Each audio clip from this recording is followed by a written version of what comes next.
what we mean by ACMI. Everybody knows the mechanics. It's an aircraft, it's crew, it's maintenance, it's insurance. What we are trying to communicate, it means maximization of income for airlines. A lot of airlines are used to selling more tickets than what they have. They have all the data to understand when they can sell more. Where we come in is that we can provide customized solutions to tell them you need 1 plane, 2 planes, 5 planes, 10 planes, 20 planes. Our airlines service support other airlines in developing their revenue during their peak seasons. And these airlines are generally leisure airlines, which are even more affected than full-price airlines. We are one of the few airlines that has this network to transition planes between regions, but also the scale to be a one-time solution for a lot of other airlines. See, we can deploy 20 planes at a time, which is efficient. It's a self-nurturing cycle. Our airlines fly more and they support more airlines in more parts of the world. Just for this purpose, we can facilitate the economic growth, the development of many, many regions, both with passenger, with cargo. We do all this. I believe this will be a lot of development of the group in various parts of the world over the next weeks, months, years. Pascal, it's great to have you here again. And obviously we spoke 18 months ago. At that time, you had just joined the group's board, appointed to as a member of the board of Avia Solutions Group. That time, the group had a fleet of about 150 aircraft. Since then, the fleet is now at 220 aircraft, and we've established airlines in Europe, of course, United Kingdom, and Southeast Asia. And we're in the process of also establishing airlines in Latin America and in Southeast Asia as well.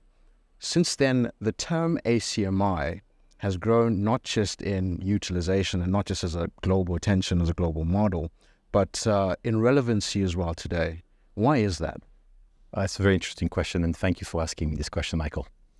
To add to the growth of the infrastructure, because we talk about it in terms of infrastructure, we have also acquired an airline in Australia, which gives us a footprint there, and we hope Australia would be another growth market for us, which we strongly believe it will be. But to come back on the relevance of what we mean by a CMI, everybody knows the mechanics. It's an aircraft, it's crew, it's maintenance, it's insurance, and we happen to have an involvement, to be involved in all of these segments, which is great. But what it really means, and what we are trying to communicate, it's that it means maximization of income for airlines. You see,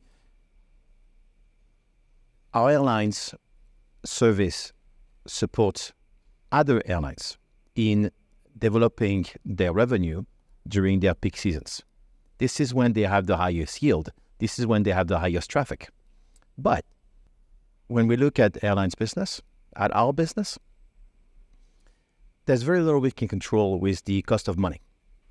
Very little we can control with the fluctuation in currencies values against each other. There's very little we can control on the cost of fuel.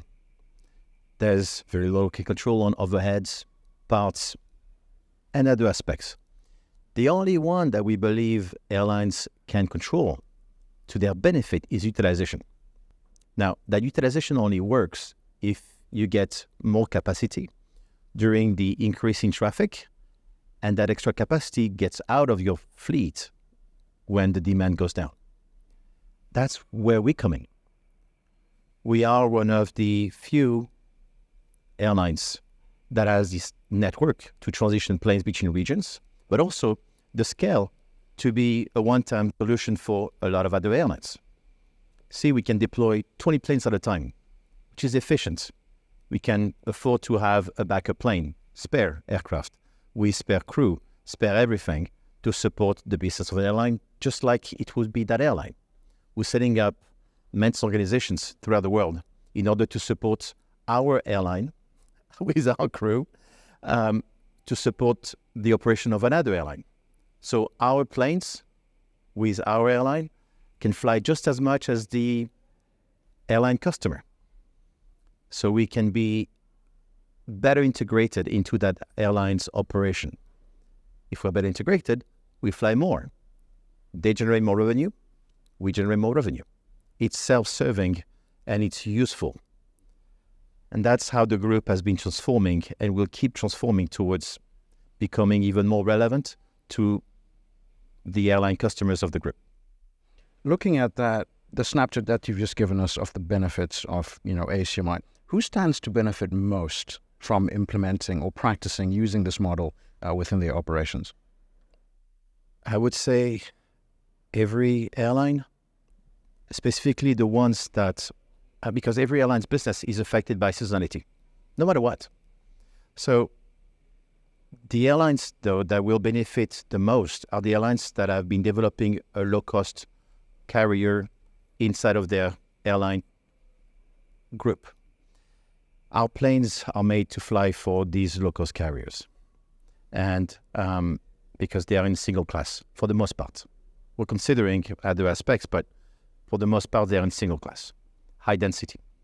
So if an airline has developed these low-cost models, and they are most large group of airlines have such low-cost models inside of their airline group. We support their fleet. And these airlines are generally leisure airlines, which are even more affected than the full price airline to seasonal traffic. So this is where our airplanes, through our airlines, are the most useful to other airlines. Just a term that keeps coming up, which is seasonality, or you said seasonal traffic, as well as counter-cyclical regions in the world. Yes. Why are these words so important to the ACMI model or to the business practice?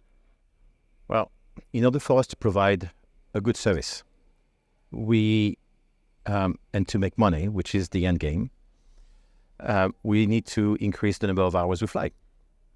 You see, in the Northern Hemisphere, the summer season, the high demand season, has been increasing in time.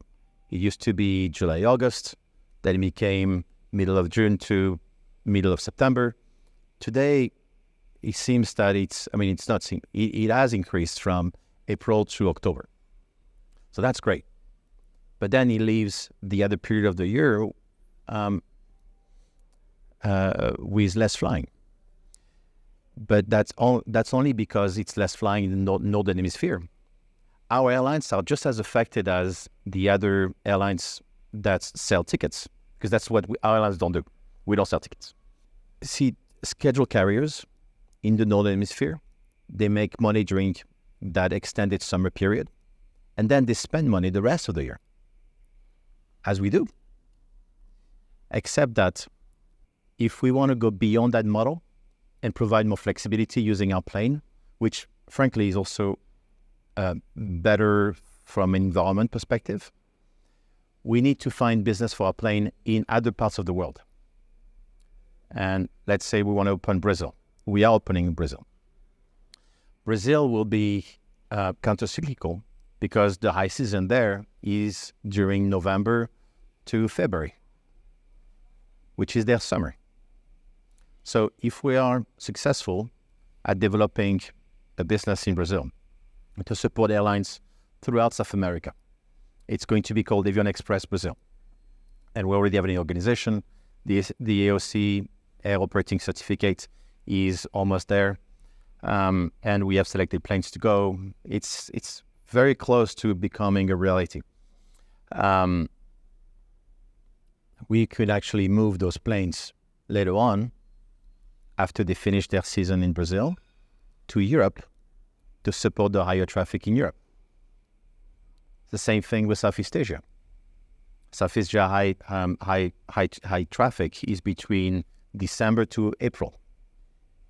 So if planes are there during that time, they can come to Europe during the May to October and then go back to Southeast Asia. Our planes in Northern Hemisphere can also do the same. Europe. Our planes in Europe can do the same. They can operate during May, May to October, and then go to Southeast Asia, go to Australia, hopefully, go to other parts of the world. It's about becoming more useful, more to adapt better to the regulatory environment that every other airline is working with.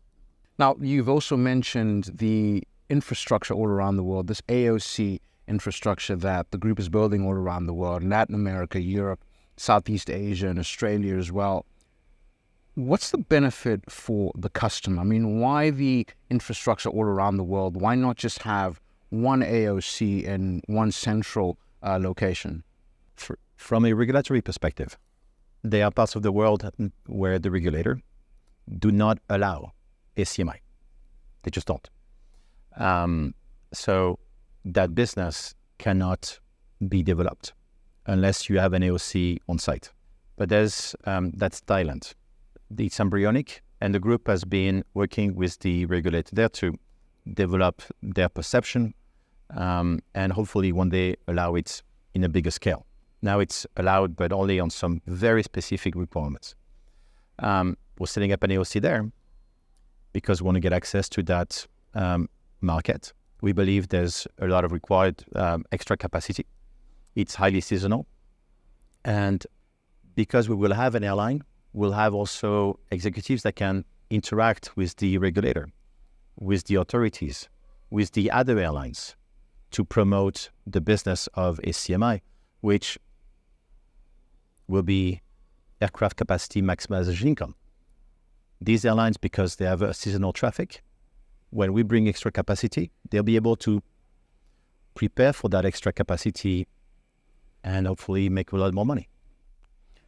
Coming back to that term, ACMI, aircraft capacity maximization income, now the capacity or having the capacity is such an important part of the model. And when you look at the market today, in trying to source aircraft, obviously everybody's looking for metal. The metal is quite expensive, and the group does have quite an ambitious growth plan over the next couple of years. How do you plan to expand your fleet going forward into the future? So we have been quite conservative in committing to more aircraft in this environment. And we have been incentivizing the airlines of the group to grow utilization per plane, which we believe is the right strategy, fleet strategy in this environment. And we have seen the utilization of aircraft grow year on year, quarter on quarter. We have, and that's in conjunction with these additional airlines that we're setting up. It has also helped utilization in different regions. So it's a self-nurturing cycle. Our airlines fly more, and they support more airlines in more parts of the world, which we believe is the right chemistry in order to have long-term benefits from for everybody, for our airline customers, because they see the benefit, they can grow their revenue and their profits. For our airlines, because they again grow their revenue, and it will be profitable for the group. Now, looking at the group's fleet structure and utilization, which aircraft, be it narrow body or wide body, work best within the ACMI model? The business of ACMI so far has been more developed in the narrow body than in the wide body. The wide body segment has not been a segment where the group has been developing itself in the same way that the passenger business for narrow body aircraft. And at this stage, the focus is very much on the narrow body aircraft business. It's product because it's a single class for the most part. Whereas a lot of the wide body business has different classes, different types of seats. And it's an expensive investment to look at customizing the planes seat-wise, IFE-wise, to meet the requirements of the long-haul aircraft types. It requires a special organization, special investments, a dedicated investment to support the wide-body long-haul. And so far, it's proven a better investment for the group to look at narrow-body. Not saying we will never go into the wide-body, but it's more attractive at this stage. Now, if you wind the clock back a couple of years ago, cargo was a very hot topic. Today, the market is slightly different. Is the ACMI model the same for cargo operators in the cargo industry? I mean, does cargo experience the same demand and seasonal peaks that are seen in the passenger segment? It's another good question, Michael. Thank you. Cargo, when we talk about counter-cyclical traffic, cargo is usually high or gets higher in the third quarter and then in the fourth quarter. And then it goes down in the first and the second quarter to come back up. It's very much linked to the holiday seasons in the Northern Hemisphere again. So the group has been involved in the cargo business, and some of the changes over the last 18 months have been to merge a bit some of those airline businesses so that they would have, again, more utilization. There could be more synergies on overheads, on fleets, on spares. I want to come back to the topic of utilization. What percentage of an airline's fleet should ACMI, or what percentage of an airline's fleet should be implemented with ACMI for them to see a benefit? Airlines have to work with their own fleet already, their own crew, their own maintenance, and but one aspect that is quite interesting is that a lot of airlines are used to selling more tickets than what they have. And it's unfortunate when you're on the side of the person that last checks in. So they know they can sell more. They have all the data to understand when they can sell more and at what price they can sell more. Where we come in is that we can provide customized solutions to tell them you need 1 plane, 2 planes, 5 planes, 10 planes, 20 planes. We have an airline currently, 2 airlines currently with 20 of our planes. So it's very much, the more the airlines want our aircraft, the more synergy there can be. Because with more planes, we have also better infrastructure, maintenance, people, logistics, engineering, to increase the number of hours that we'll be flying for them and become more cohesive with their operation. There are 2 aspects that is seldom discussed in the industry.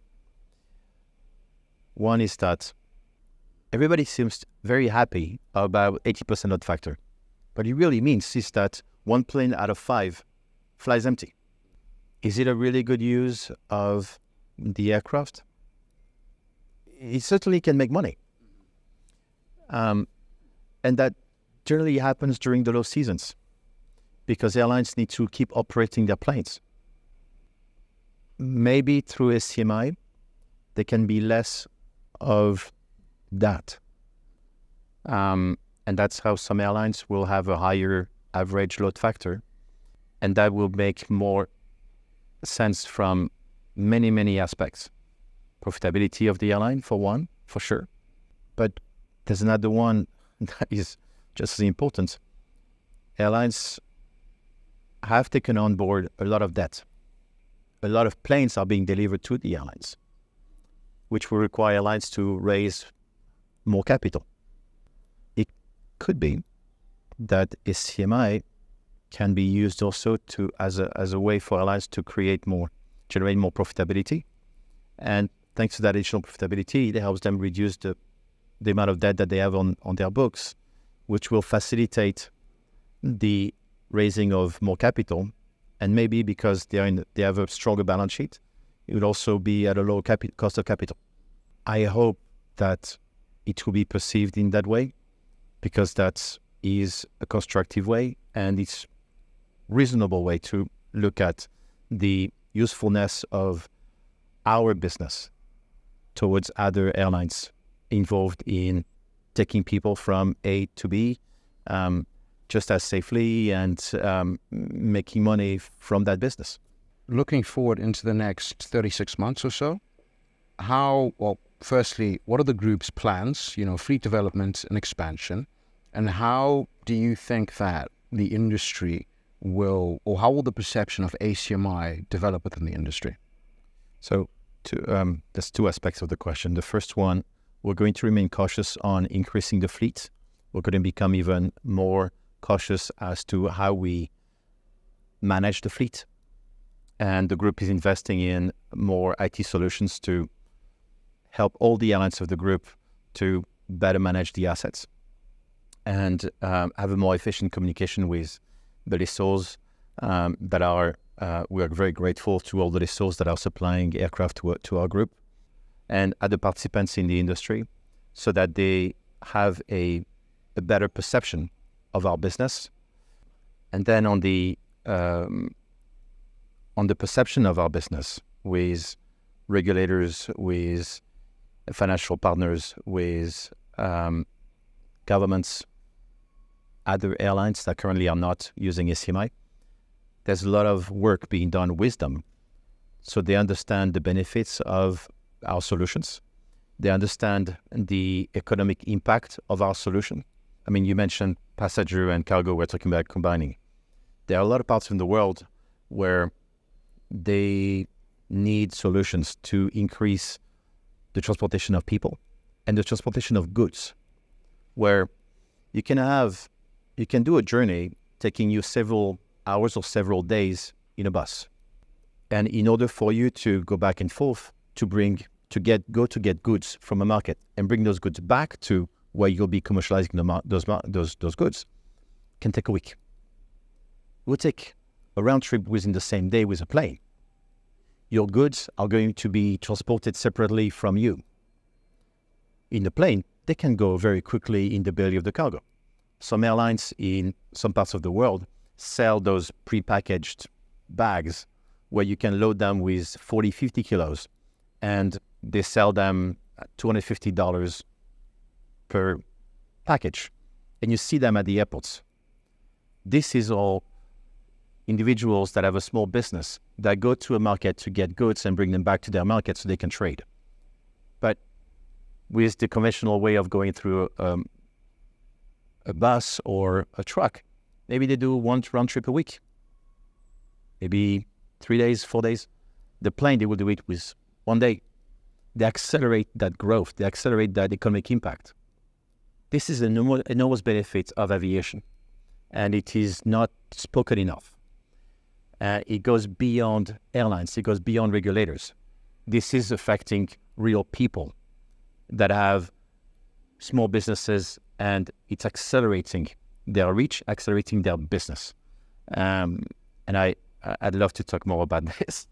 I believe aviation and ACMI will support different parts of the world to grow that business early on without having to make huge investments, because the group can actually provide all these solutions. Airline, infrastructure on the ground, maintenance, insurance. And for this purpose, we can facilitate the economic growth, the development of many, many regions, both with passenger, with cargo. We do all this.